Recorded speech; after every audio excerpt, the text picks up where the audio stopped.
হে WhatsApp guys, কেমন আছো সবাই? আশা করি সবাই খুব ভালো আছো। মার্ভেল সিনেমাটিক ইউনিভার্সের আমার একটা ফেভারিট সিনেমা সম্পর্কে আজকে আমরা জানতে চলেছি, যে সিনেমাটির নাম হচ্ছে গার্ডিয়ান অফ দ্য গ্যালাক্সি। মানে মার্ভেলের যে কয়টা সুপার হিরো সিনেমা এসেছে সবগুলো সিনেমাই তো আমার ভালো লাগে, but guardian of the Galaxy আমার কাছে একটু বেশি ভালো লাগে, কারণ আমার ছোটবেলা থেকেই এলিয়েন, মহাকাশ মানে এই ধরনের জিনিসগুলোর প্রতি আগ্রহ অনেক বেশি। আর আমরা মার্ভেলের বাকি যে 9টা সিনেমা দেখেছি, এই সিনেমার ভাইবটা কিন্তু তার পুরো অন্য। আর আমার মনে আছে 2014 সালে এটার একটা হল প্রিন্ট সিনেমা আমি আমার এলাকার ছোট ভাই ব্রাদার সবাইকে মিলে একসাথে দেখেছিলাম। ওই সময়টা আমি এতিম ছিলাম না, ওই সময় আমার বাবা ছিল। মানে ওই সময়ের যে আমার লাইফটা, আমি ইউনিভার্সিটিতে পড়ি, তখন আমি এই সিনেমাটা দেখেছিলাম। মানে অন্যরকম একটা ভাইব। এই সিনেমাটা দেখলে আমার সেই সময়ের কথা মনে পড়ে। তো যাই হোক, বাড়তি কোনো কথা বাড়াবো না, সিনেমা সম্পর্কে সংক্ষিপ্ত কিছু তথ্য দেই। সিনেমাটি রিলিজ পেয়েছিল হচ্ছে 2014 সালের সেপ্টেম্বর মাসে। তখন আমি এতিম না, বা আমার দুইজনই আছে। সবচেয়ে বড় কথা হচ্ছে এটাই, আমি তখন ভার্সিটির স্টুডেন্ট না, ইন্টার্নিতে আছে আর কি, মানে পড়ালেখার মধ্যেই ছিলাম, স্টুডেন্টের মধ্যেই। তো যাই হোক, এই সিনেমাটি 2014 সালে নির্মিত হয়েছিল 2000 কোটি টাকা বাজেটে। মানে এই সিনেমার ভিএফএক্স প্লট তৈরি করতে এত বেশি খরচ হয়ে গিয়েছিল যে 2000 কোটি টাকা মানে লাগা খুবই স্বাভাবিক। আর এই সিনেমাটির বক্স অফিস আয় কত ছিল জানো? প্রায় 8000 কোটি টাকা, মানে 7730 কোটি টাকা। তো 2000 কোটি টাকা খরচ করে 5730 কোটি টাকা লাভ করেছে, বুঝতেই পারছো।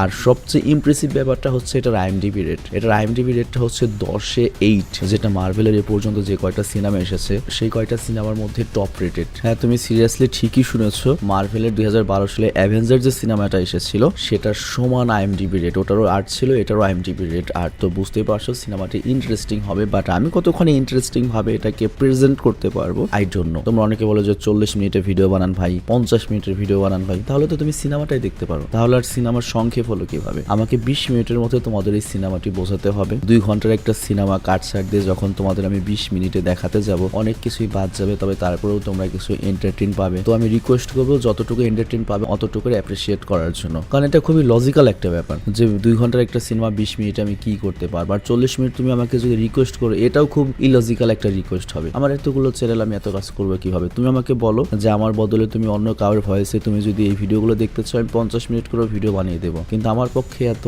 বেশি বড় ভিডিও বানানো পসিবল নয়। তো যাই হোক, আমরা বাড়তি কোনো কথা বাড়াবো না, ছোট্ট একটা কমার্শিয়াল বিজ্ঞাপন দেবো, এবং তোমাদের যেটা করতে হবে বিজ্ঞাপনটা তোমরা স্কিপ করবে। স্কিপ কিভাবে করবে আমি ব্যাকগ্রাউন্ডে দেখিয়ে দিচ্ছি। তুমি যদি মোবাইল ইউজার হও তাহলে যাবে ডিসক্রিপশনে, ক্লিক করো, তারপর দেখো ওই যে ডুরেশন দেওয়া রয়েছে, টুপ করে ক্লিক করে ক্লুক করে চলে যাও মূল ভিডিওতে। বিজ্ঞাপন প্লে হচ্ছে।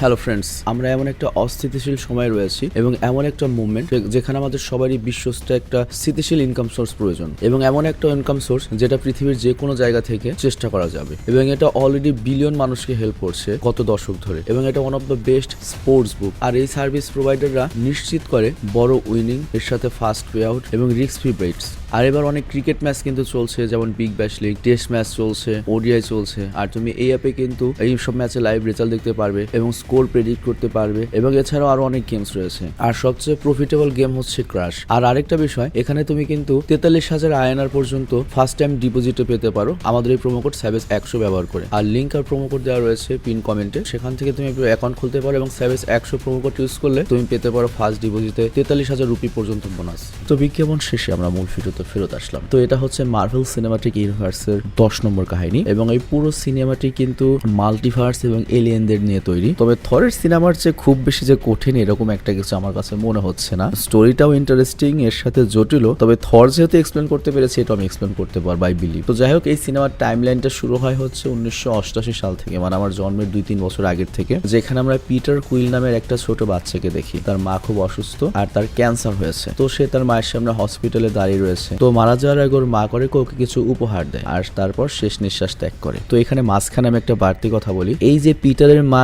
কেন অসুস্থ, কেন তার ক্যান্সার হয়েছে, এগুলোর অ্যান্সারও কিন্তু তোমরা পরবর্তী সিনেমাগুলোতে পেয়ে যাবে। প্রত্যেকটা সিনেমা কানেক্টেড। তো যাই হোক, পিটার তার মায়ের কাছ থেকে উপহার পাওয়ার পরেই পিটারের মা মারা যায়, আর তারপর পিটার তার মাকে হারানোর কষ্টে হসপিটাল থেকে বাইরে এসে যখন কান্না করছিল, তখনই আকাশ থেকে একটা এয়ারক্রাফট আসে, এবং কিছু এলিয়েন এসে তাকে পৃথিবী থেকে কিডন্যাপ করে অনেক দূরে নিয়ে যায়। অ্যাকচুয়ালি এইসব এলিয়েনদের বলা হতো র্যাভেজার্স, মানে মনে করো আকাশের ডাকাত আর কি। আর তাদের যে লিডার ছিল তার নাম হচ্ছে ইয়ান্ডু। সে খুবই রসিক, খুবই হাস্যকর একটা চরিত্র, তার সাথে ডেঞ্জারাসও। আর তোমাদের কাছে মনে হতে পারে পিটারকে হুদাই কেন কিডন্যাপ করবে? তো অ্যাকচুয়ালি পিটারকে কিডন্যাপ করার জন্য তাদের কেউ টাকা দিয়েছিল। তো এখানেও আরেকটা পয়েন্ট, কে টাকা দিয়েছিল এটার উত্তরও তোমরা এই সিনেমাতে পাবে না, অনেক দেরিতে গিয়ে এটার উত্তর পাবে। তো যাই হোক, ইয়ান্ডু পিটারকে যার জন্য আর কি কিডন্যাপ করেছে তার সাথে যোগাযোগ করতে না পেরে পিটারকে তাদের কাছে রেখে দেয়। আর এরপর দৃশ্য পরিবর্তন হয়ে চলে যায় হচ্ছে 20 বছর পরে, যেখানে আমরা দেখতে পাই পিটার মোটামুটি ভালোই বড় হয়ে গিয়েছে, অনেক হ্যান্ডসাম হানক হয়ে গিয়েছে এবং ছোটবেলা থেকে চোরের সাথে থাকতে থাকতে ও একটা চোর হয়ে উঠেছে।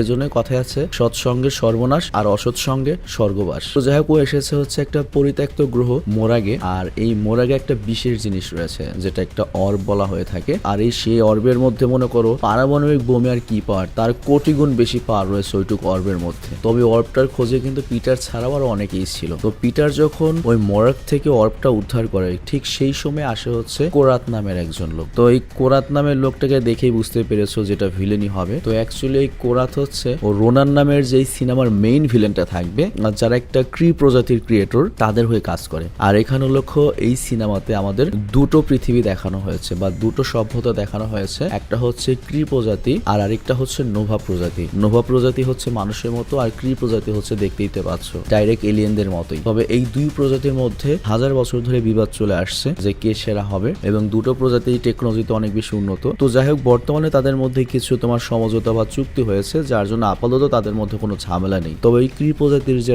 রাজা, যার নাম হচ্ছে রোনান, যে আর কি এই সিনেমার মেইন ভিলেন, সে সবসময় চাইতে যে নোভা সভ্যতাকে পুরোপুরি ধ্বংসই করে দেবে। আর তার এই উচ্চবিলাসী আকাঙ্ক্ষার জন্য সে থানোসের সাথে হাত মেলায়। আর এখানে আমরা দ্বিতীয়বারের মতো থানোসকে দেখতে পাই। আর এই থানোসকে দেখে তোমরা নিশ্চয়ই বুঝতে পারছো যে আমরা অ্যাভেঞ্জার সিনেমাতে যে থানোসকে দেখেছিলাম সেই থানোসের গ্রাফিক্স কোয়ালিটি কিন্তু অনেক বাজে। পরে থানোসকে অনেক আপগ্রেড করা হয়েছে। তো যাই হোক, থানোস তখন ওকে বলে ঠিক আছে যা, তোর স্বপ্ন আমি পূরণ করে দেবো, তুই যদি ওই অর্বকে আমার কাছে এনে দিতে পারিস তার বিনিময়ে আমি তোর ইচ্ছা পূরণ করে দেবো। মানে পুরো নোভা সভ্যতাকে ধ্বংস করতে মহাশক্তিশালী থানোস ওকে হেল্প করবে। আর থানোস রোনানকে এই কাজে সাহায্য করার জন্য থানোসের দুই পালিত মেয়ে, একটা হচ্ছে নেবুলা আর একটা হচ্ছে গামোরা, সে দুজনকে ওর সাথে পাঠিয়ে দেয়। আর এখানে একটা বিষয় লক্ষ্য, নেবুলা আর গামোরা কিন্তু দুজনের একজনও থানোসের আপন মেয়ে নয়, পালিত মেয়ে। আর এখানে গামোরা হচ্ছে মানুষ সদৃশ দেখতে একটা এলিয়েন, কিন্তু অন্যদিকে নেবুলা পুরোপুরি একটা রবট। এরপর আমরা আবার গল্পে ফিরে আসি। তো যাই হোক, ওদিকে তো আমাদের পিটার মনে করে অর্বটা চুরি করতে গিয়েছে, চুরিটা করেও নিয়েছে, কিন্তু তখনই সেখানে রোনানের তোমার ওই কোরাত গিয়ে উপস্থিত হয়। আর কোরাত যখন দেখে ওটা তোমার পিটারের হাতে পড়েছে, ও তো পিটারের সাথে লড়াই শুরু করে দেয়। কিন্তু পিটারও ভাই আমাদের একটা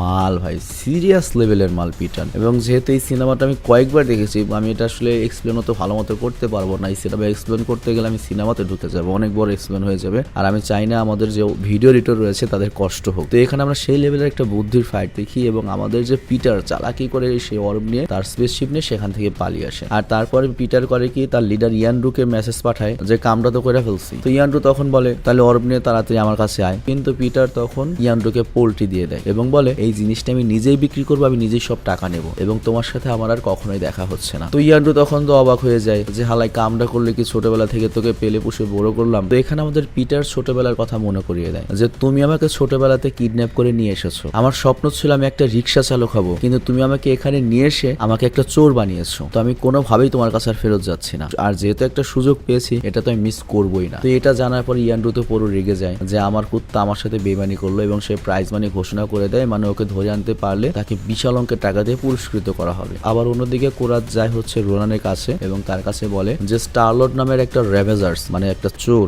আমাদের আগেই অর্বটা চুরি করে নিয়ে গিয়েছে। তো স্টারলট হলো পিটারের দেওয়া একটা ছদ্মনাম, যেমন আমাকে অনেকে স্যাভেজ 420 নামে জানে। তো ব্যাপারটা অনেকটা এরকম একটা রিং নেম আর কি, মানে চুরি ডাকাতির কাজে ও নিজের নামটা স্টারলট দিয়েছে, এবং ওকে চেহারাই না চিনলেও পুরো ইউনিভার্সের মানুষ ওকে স্টারলট নামে ঠিকই চিনে। তো এইসব শোনার পরে রোনান তো রেগে যায়, এবং ওর সাথে থাকা থানোসের যে দুইটা মেয়ে ছিল তার মধ্যে একটা যেটা হচ্ছে মানুষ টাইপের গামোরা, ওকে দায়িত্ব দেয় স্টারলটের কাছ থেকে অর্বটা নিয়ে আসার জন্য। আর এদিকে পিটার ওই অর্বটাকে নিয়ে চলে আসে নোভা সাম্রাজ্যের রাজধানী জেন্ডারে। আর ওখানে একটা ব্রোকার রয়েছে, সে মূলত এই ধরনের দামি দামি জিনিস ক্রয় বিক্রয় করে থাকে। আর এই ব্রোকারই মূলত ইয়ানড্রুকে কাজ দিয়েছিল যে তুমি যদি ওই অর্বটা নিয়ে এসে এনে দিতে পারো আমাকে, তোমাকে অনেক টাকা দেবো। কিন্তু পিটার উল্টো করেছে কি, ওর ওস্তাদকে পোল্ট্রি দিয়ে নিজেই অর্বটা নিয়ে ব্রোকারের সাথে দেখা করে। কিন্তু সমস্যা হচ্ছে কি, পিটার আমার মতো অনেক বাড়তি কথা বলে, মানে বুঝতেই পারছো হ্যান্ডসাম ছেলেরা কিন্তু ওভার এক্সট্রোভার্ট হয়, কথা অনেক বেশি বলে ফেলে। তো কথা বেশি বলার ফলে যেটা হয়, ও এটাও বলে দেয় যে রোনানের কিছু লোকেরা ওর উপর হামলা করেছিল। তো রোনানের নাম শুনে তো ব্রোকার ভয় পেয়েছে এবং বলে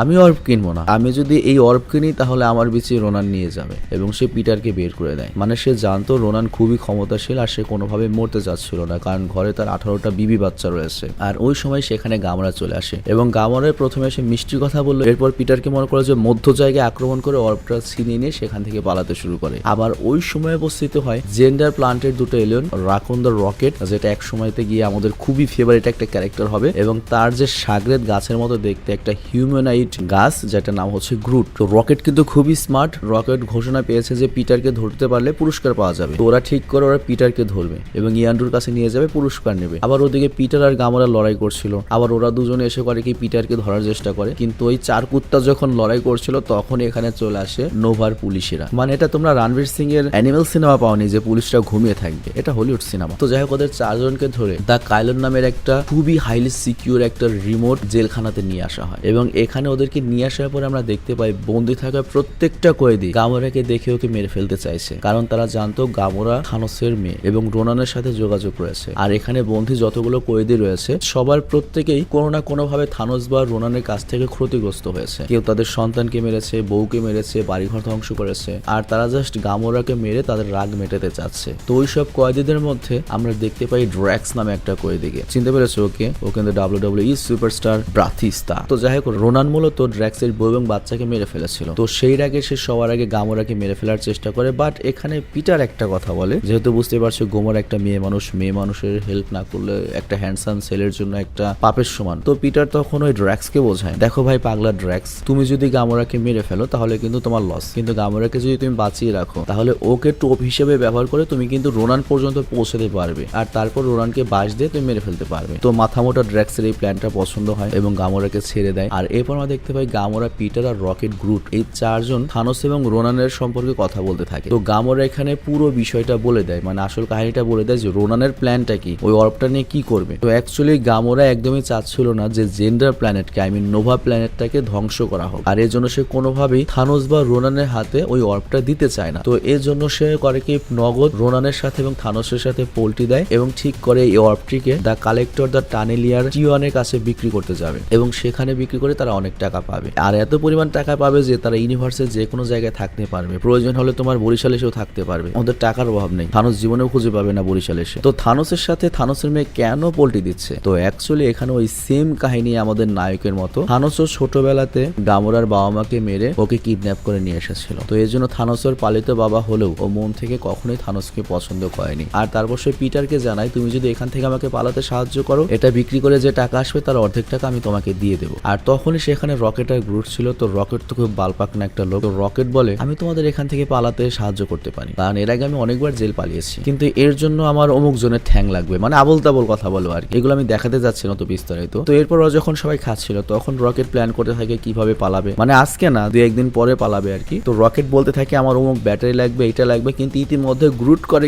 গিয়ে সত্যি সত্যি ওগুলো সব বের করে সামনে নিয়ে আসে। তো রকেট পড়ে যায় বিপদে, অ্যালার্ম শুরু হয়ে গিয়েছে, কিন্তু অ্যাকচুয়ালি ওদের প্ল্যান তো ছিল 2-1 দিন পরে পালাবে। তো এখন আর কোনো উপায় না পেয়ে এখানে একটা সেই লেভেলের একটা ফাইট হয় ভাই, সেই লেভেলের একটা ফাইট। এবং ড্র্যাক্সও মনে করে এই ফাইটে যোগ দেয়। আর ড্র্যাক্সের কিন্তু টাকার প্রতি কোনো লোভ ছিল না, ও খালি ওদেরকে এজন্য সাহায্য করছিল যাতে ও ওদের সাথে জেল থেকে পালিয়ে গিয়ে রোনানকে মারতে পারে। তো এখানে অনেক কাঠখড় পুড়িয়ে ওরা মনে করে যে জেল থেকে পালিয়ে যায়, অনেক বিশাল একটা প্রসেস। এটা আসলে আমার ডিসক্রাইব করা পসিবল না, যদিও এটা এক্সপ্লেন করা উচিত ছিল যে এইভাবে এইভাবে এইভাবে গেল। তবে আমি সংক্ষেপে বলছি, ওরা করে ওই ব্যাটারি গুলো নিয়ে করে যায় হচ্ছে তোমার কন্ট্রোল রুমে যাওয়ার পরে সেখান থেকে যতগুলো ড্রোন ওদেরকে মারার জন্য এসেছিল সবগুলো ড্রোনকে করে ওই কন্ট্রোল রুমের সাথে অ্যাড করে দেয়। তারপর ওই কন্ট্রোল রুমটাকেই একটা স্পেসশিপে রূপান্তরিত করে এবং তারপর গ্র্যাভিটি নষ্ট করে দেয় স্পেসশিপ দিয়ে, মনে করো যে সেখান থেকে ওরা পালিয়ে যায়। আর তারপর একটা স্পেসশিপ নিয়ে একেবারে জেল থেকে বেরিয়ে আসে। আর ওরা পালিয়ে যাওয়ার পরই রোনান করে কি আবার ওই জেলে হামলা করে। তো রোনান যখন সেখানে যায় ওরা জানতে পারে যে গামোরা অলরেডি এখান থেকে পালিয়ে গিয়েছে এবং স্টারলোডের সাথেই পালিয়ে গিয়েছে। তো এটা শুনে রোনান বুঝতে পারে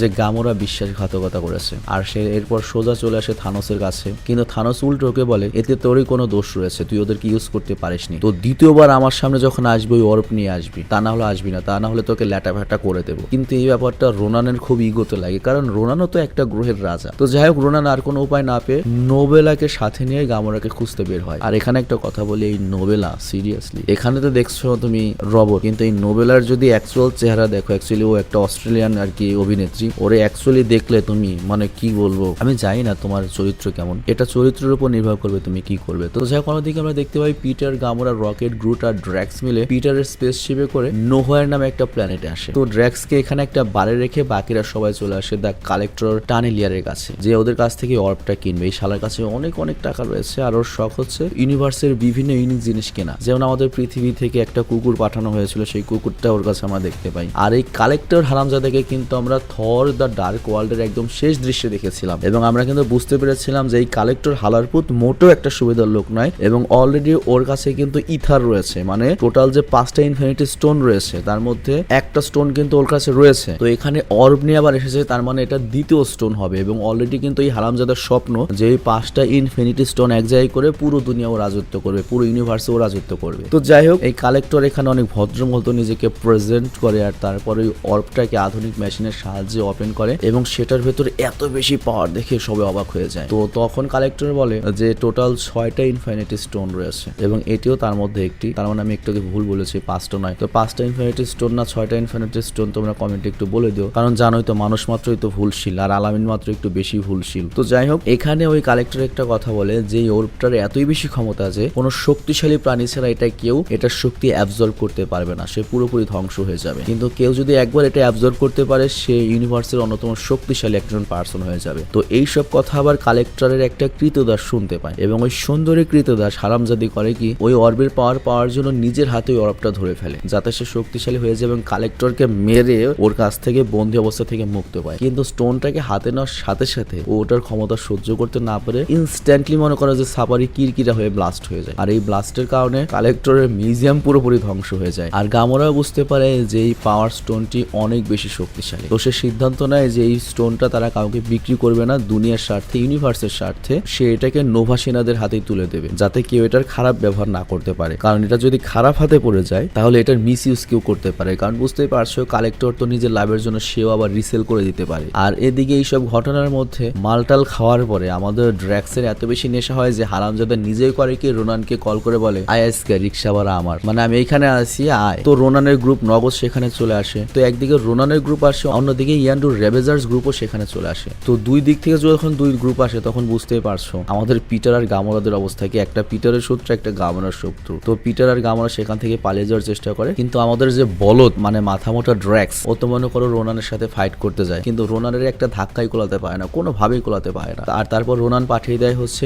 নাবেলাকে গামোরাকে ধরার জন্য, এবং আমরা দেখতে পাই অনেকক্ষণ স্পেসশিপ চেজিং হওয়ার পরে ফাইনালি নোবেলা নাকি নাবেলা নেবোলা মনে হয়, নেবোলা করে কি গামোরার স্পেসশিপটা ধ্বংস করে দেয় এবং ওই অর্বটাকে উদ্ধার করে গামোরাকে মহাকাশেই মনে করো যে ভাসিয়ে রাখে, সেখান থেকে চলে যায়। আর মহাকাশে থাকলে গামোরা অবশ্যই মারা পড়বে। তো এখানে আমাদের মনে প্রশ্ন আসে ওরা দুই বোন, তাহলে কিভাবে এক বোন আরেক বোনকে মারতে পারে? তো অ্যাকচুয়ালি ওরা দুই বোন তো আপন বোন নয়, ছোটবেলা থেকে ওদের দুজনের মধ্যে প্রতিদ্বন্দ্বিতা ছিল কে বেশি শক্তিশালী হবে, কে কার চেয়ে সেরা। তো এর জন্য সে সুযোগ পেয়েছে গামোরাকে মেরে ফেলার, তো এর জন্য মৃত্যুর মুখে রেখে পালিয়ে সে চলে যায়। আর অন্যদিকে আমরা দেখি রোনান ড্রাক্সের সাথে এখনো লড়াই করায় ব্যস্ত, কিন্তু রোনান যখন জানতে পারে যে নবেলা অর্বটা উদ্ধার করে ফেলেছে তখন সে বলে দেখো ফান টাইম ওভার, তোমার সাথে আমার মজা করার টাইম শেষ হয়ে গিয়েছে, কিন্তু দেখো আমি অনেককেই মেরেছি, আমি জানি না কেন আমার উপর তোমার রাগ রয়েছে, বাট আমি এতটুকু বলতে পারি আমি যাকেই মেরেছি কিনা কাউকে আমি ময়া করে মারিনি। এবং এরপর ড্র্যাক্সকে একটা ফাইনাল অ্যাটাক করে মনে করে মারা যাবে এরকম একটা অ্যাটাক করে একটা পানির মধ্যে ফেলে দিয়ে চলে যায়, মানে ও শেষ।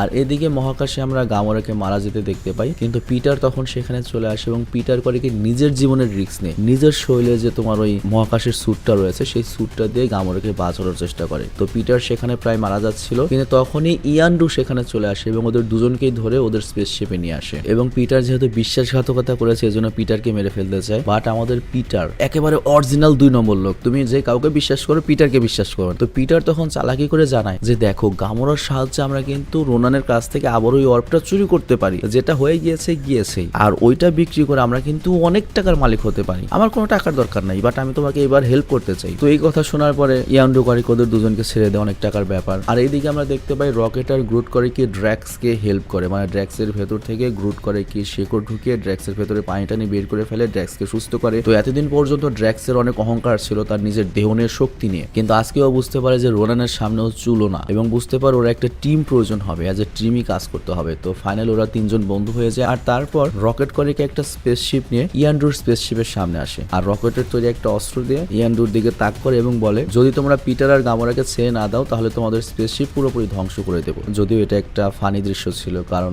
রকেটের স্পেসশিপ কিছুই করতে পারবে না ইয়ান্ডুর স্পেসশিপের, উল্টো ইয়ান্ডুর স্পেসশিপ ওদের স্পেসশিপ পুরো ধ্বংস করে দিতে যাচ্ছিল, কিন্তু তখনই পিটার চলে আসে এবং বলে আরে হালারপুত আমরা পুরোপুরি ঠিক আছি, আর ইয়ান্ডু এখন আমাদের দলে। তো যাই হোক ওরা সবাই মিলে এরপর স্পেসশিপে ঢুকে আসে। আর অন্যদিকে আমরা দেখতে পাই রোনান করিকে ওই অর্বটা যখন নিজের হাতে পায় এটার শক্তি যুক্তি আন্দাজ করার পরে ওটা থানোসকে না দিয়ে নিজের কাছে রাখার সিদ্ধান্ত নেয়। মানে ও জানে এটার ভিতরে একটা ইনফিনিটি স্টোন রয়েছে আর এটা এত বেশি শক্তিশালী যে ও থানোসকে টক্কর দিতে পারবে। তো ওর থানোসের কোনো দরকার নেই, উল্টো থানোসকেও টিটকারি করে থানোসকে শত্রু বানিয়ে দেয়। কিন্তু ও যখন অরবটিকে নিজের হাতে নিয়ে ওটার শক্তি নিজের শরীরে অ্যাবজর্ব করার চেষ্টা করে, ও বুঝতে পারে এই স্টোনটির সহ্য করার ক্ষমতা ওর নেই। আর তখন ওর করে কি ওর কাছে একটা হাতিয়ার ছিল, সেই হাতিয়ারটিতে স্টোনটা লাগিয়ে দেয় যাতে ওই হাতিয়ার ব্যবহার করে ও সর্বশক্তিমান হতে পারে। এবং ও এখন একাই যথেষ্ট নোভা নামের ওই পৃথিবীটাকে ধ্বংস করার জন্য। তো এর জন্য থানোসকে আর দরকার নেই। এবং থানোসকে বলে কি উল্টা পাল্টা কথা বলে যে শালা নীল বান্দর, কি থুতনির সাইজ, কি চেহারার সাইজ, তুই আবার রাজা হবে, হ্যাঁ হালারপুর, মানে মনে করে এই ধরনের একটা কথাবার্তা বলে আর কি। এবং থানোসকে শত্রু বানিয়ে ও করে কি ওর মতো সিদ্ধান্ত নেয় যে আমি নোভাকে নিজেই ধ্বংস করবো। আবার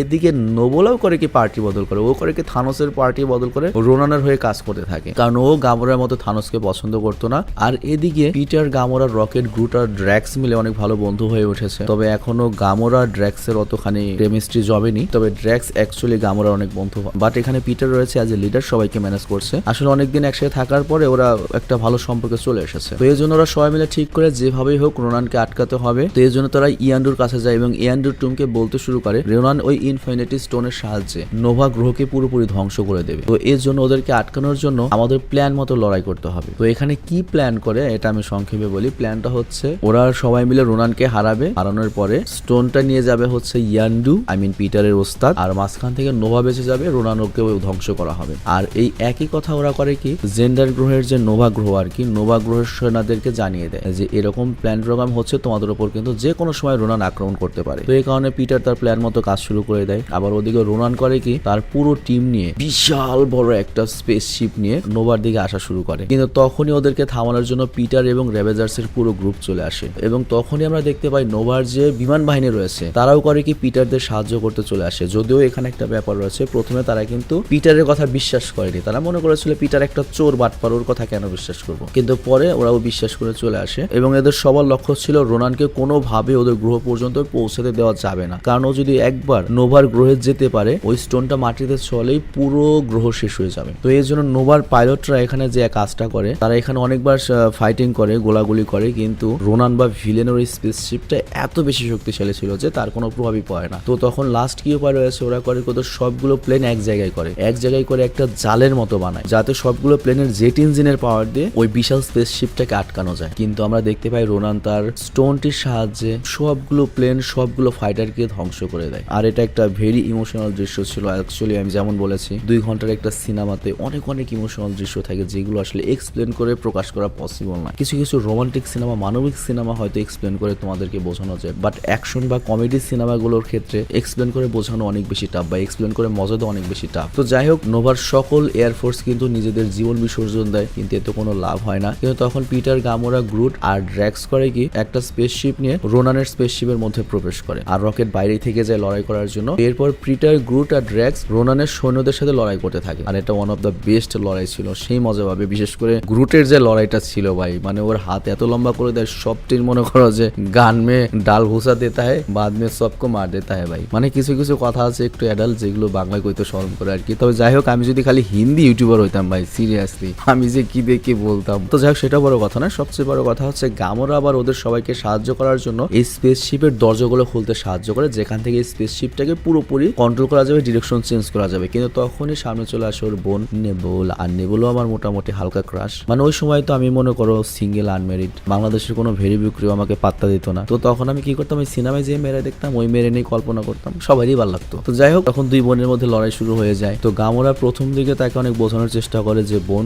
রোনান একটা শয়তানের খারাপ জিলকি, আর তুই একটা রবট, তুই রোনানের সাথে যতই থাকিস সংসার করতে পারবি না, বাচ্চা কাচ্চা পয়দা করতে পারবি না, তো লাভ কি হুদাই। কিন্তু তারপর নেবুলা মানে না, বলে আমার লাভ একটাই, তোকে আমি শেষ করে দেবো, তোকে লেটাফেটা করে দেবো। তো এখানে অনেকক্ষণ ফাইট হয় এবং ফাইটের এক পর্যায়ে নেবুলা পড়ে যেতে থাকে, আর তখন গামোরা নোবালাকে বাঁচাতেছে। বাট নোবালার মনে করে যে খুব ইগল একটা লোক, ও করে কি নিজের হাত কেটে দিয়ে নিজেই সুইসাইড করে বা পালিয়ে যায়। মানে কি হয় এখানে আর দেখানো হয় না। আর এত উপর থেকে পড়ার পরে ও যত বড় রবটই হোক, মনে হয় না হাড্ডি গুড্ডি ঠিক থাকবে আর কি। আর এরপর আমরা দেখতে পাই পিটার, গামোরা, গ্রুট আর ড্র্যাক্স মিলে রোনানের সামনে আসে, আর তখন ওরা করে কি আমাদের রকেটের বানানো যে হাতিয়ার রয়েছে সেটা দিয়ে রোনানের উপর আক্রমণ করে। কিন্তু তারা খেয়াল করে এই হাতিয়ারের রোনানের উপর কোনো প্রভাবই পড়েনি। কিন্তু তখন রোনান করে কি তার হাতে থাকা ওই পাওয়ার স্টোনের হাতিয়ার দিয়ে ওদের উপর আক্রমণ শুরু করে দেয়। কিন্তু তখনই ওই মুহূর্তে চলে আসে আমাদের রকেট স্পেসশিপ নিয়ে এবং সোজা রোনানকে মনে করো যে একেবারে আধা সেনা সিনে দেয়। তবে এর কারণে রোনানের স্পেসশিপ শিপটা নষ্ট হয়ে নিচের দিকে পড়তে শুরু করে, আর ওই স্পেস শিপের মধ্যে ওরা 5 জনই ফেসে যায়। তো এখন কি হবে, এত বড় একটা স্পেস শিপ যদি জমিনে পড়ে কি রকম ব্লাস্ট হবে বুঝতে পারছো, সবাই মারা পড়বে। তো